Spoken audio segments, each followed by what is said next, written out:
Monsieur le président, mes chers collègues, je ne m'adresserai pas à monsieur le ministre, vu qu'il n'écoute aucun intervenant qui se succède à cette tribune.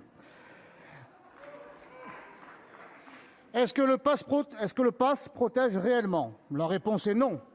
Cette phrase n'est pas de moi, mais de Jean-François Delfraissy, le président du conseil scientifique. Quel aveu! L'objectif du ministre n'est pas de soigner, ni même de protéger les Français. Son objectif n'est plus sanitaire, il est politique. Il veut tout simplement donner l'illusion de faire quelque chose en prenant la décision la plus arbitraire et autoritaire que ce pays ait eu à subir depuis 3/4 de siècle. Si son objectif était de protéger nos compatriotes, il rendrait les tests gratuits pour tous, il investirait massivement et depuis 2 ans dans l'hôpital et la recherche, mais rien de tout cela n'a été ne serait-ce qu'amorcé. Parce que tout vacciné que vous soyez, mes chers collègues, je suis le seul à m'être fait tester ce matin et je suis négatif.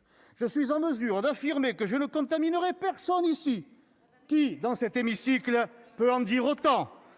La dérive autoritaire est terrifiante et ce qui me terrifie encore plus, c'est la docilité du Parlement, de l'Assemblée hier et du Sénat aujourd'hui, qui va avaliser vos décisions sans que presque personne n'y trouve rien à redire.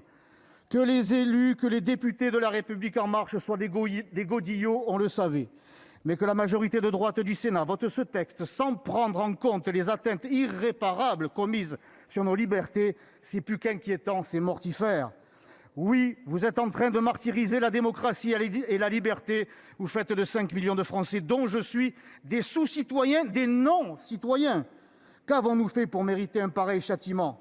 Nous refusons de prendre la dose d'un prétendu vaccin qui est tellement efficace qu'il faut l'administrer tous les 3 mois, que le masque est à nouveau obligatoire dans la rue, que des jauges sont instaurées dans les théâtres et les stades, que les boîtes de nuit sont fermées.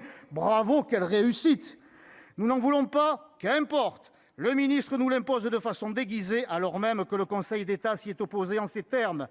Le pass sanitaire ne doit pas se justifier par un objectif qui consisterait à inciter les personnes concernées à se faire vacciner. C'est pourtant clair. Et comme de l'état de droit vous vous moquez, vous devriez aller encore plus loin. Il faudrait écarter les non-vaccinés du reste de la société, les éloigner des vaccinés, comme je l'ai été sur le plateau de LCI, la chaîne indigne. Pour masquer son écrasante responsabilité dans le développement de la pandémie en ayant mis l'hôpital à l'os.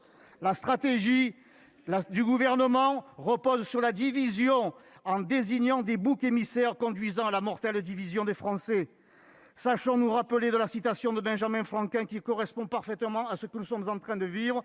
Ceux qui peuvent renoncer à la liberté essentielle pour acheter un peu de sécurité temporaire ne méritent ni la liberté ni la sécurité.